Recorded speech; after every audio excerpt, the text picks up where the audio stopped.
दौलतपुर गांव में एक मोची रहता था। उसका नाम रामू था। वो बहुत ही गरीब था।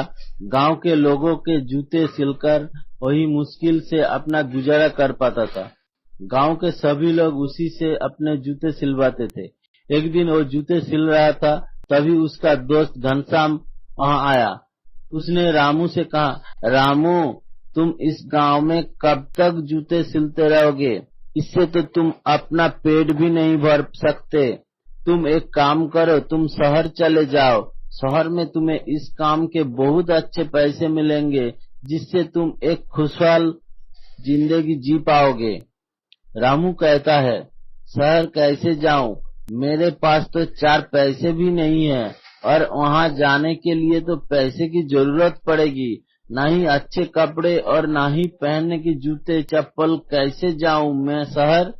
रामू उदास चेहरा लेकर घर वापस आता है और भगवान के सामने हाथ जोड़कर कहता है, हे प्रभु, मैंने कौन सा पाप किया है जो मुझे इतनी गरीबी और लाचारी देखनी पड़ रही है? आखिर कब तक मैं यूं ही गरीबी झेलता रहूंगा?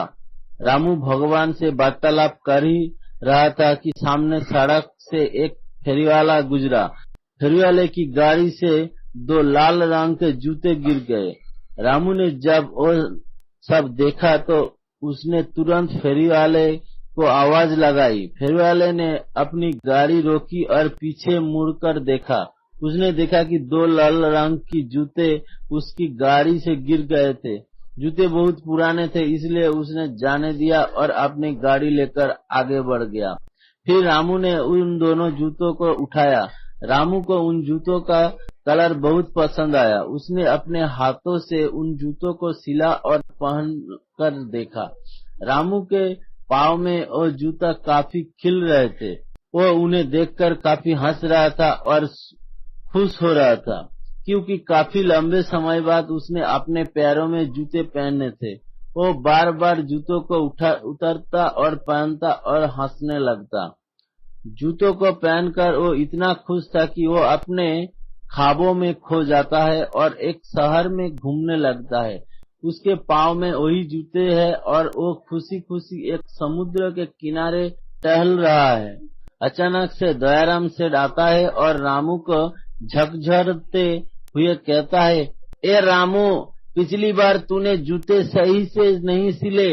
अगर अब इस बार ऐसा हुआ तो मैं एक भी पैसा नहीं दूंगा। रामू ये सुनकर तुरंत ख्वाबों से बाहर आता है और दयाराम सेठ के जूते सिलने लगता है। कुछ देर बाद रामू उन जूतों को दोबारा से पहनता है और पहाड़ों पर घूमने की इच्छा जताता है। जैसे ही वो कहता है कि मैं पहाड़ों पर घूमने जाना चाहता हूँ, वो तुरंत गायब होकर पहाड़ों की चोटी पर पहुँच जाता है। ये देखकर रामू आश्चर्यचकित हो जाता है कि वो सब कैसे हुआ।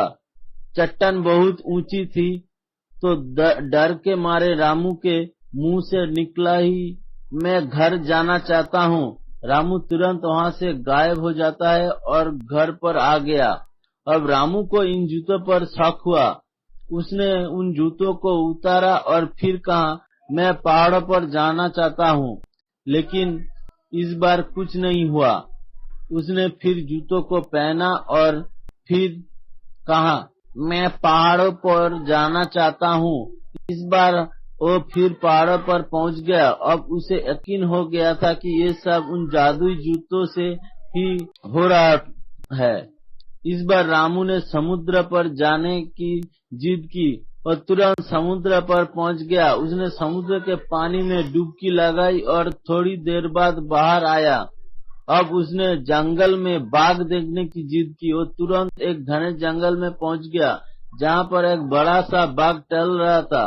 बाघ ने जैसे ही रामू को देखा, वैसे ही उसने रामू के ऊपर हमला कर दिया। लेकिन अच्छा हुआ कि वो वहां से अदृश्य हो गया और घर आ गया।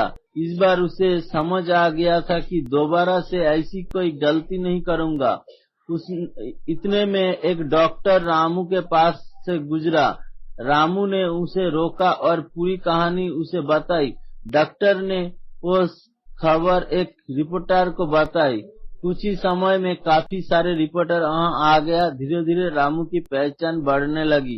वो देखकर उसका विपक्षी मोची रामलाल उससे जलने लगा। रामलाल ने सोचा, मुझे कुछ न कुछ तो करना पड़ेगा।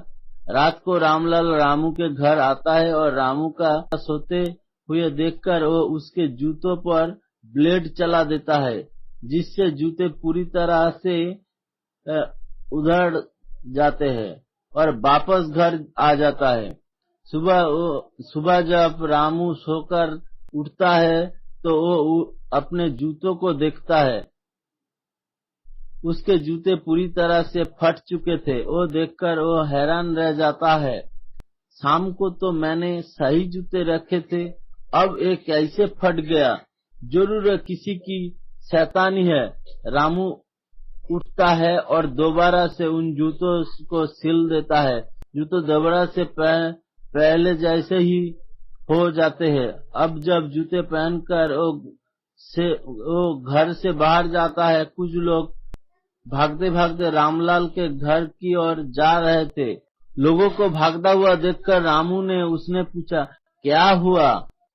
तो लोगों ने बताया कि रामलाल के घर आग लगी है। चलो चलो चलकर उसे बचाते हैं। ये सुनकर रामू सीधा गायब होकर उसके घर पहुंचता है।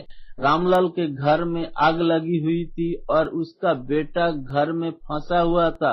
रामलाल बाहर से आवाज लगा रहा था, बचाओ बचाओ, कोई तो बचाओ। ये सुनकर रामू घर में जाता है और बच्चों को सुरक्षित ले आता है, लेकिन आग में घुसने के कारण उसके जूते जलने लगे थे। उसने तुरंत जूतों को उतार दिया और जूते पूरी तरह से जल गया। जूतों को जलता हुआ देखकर रामू उदास होने लगा और कहता है, अब मैं क्या पहनूंगा? मेरे जादुई जूते। ये सब देखकर रामलाल कहता है, मुझे माफ करना रामू, मैंने ही रात को तुम्हारे जूते ब्लेड से काट दिया था, मुझे क्षमा कर दो। रामू कहता है, कोई बात नहीं रामलाल, इंसान के आगे इन जूतों को कोई कीमत नहीं है। ये कहते हुए वो घर की ओर निकल जाता है।